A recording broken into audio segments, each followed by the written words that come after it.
আমার অনেক কষ্ট হইতেছে।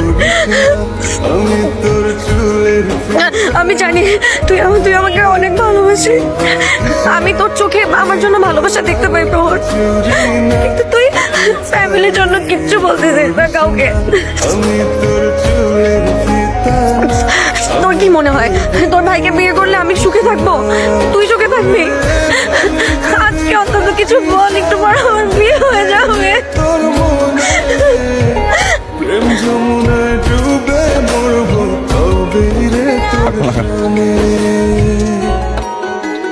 অবশ্যই সুখে থাকবো। আমার বিয়ে হয়ে যাইতেছে আজকে প্রহর, আজকেও কিচ্ছু বলবি না?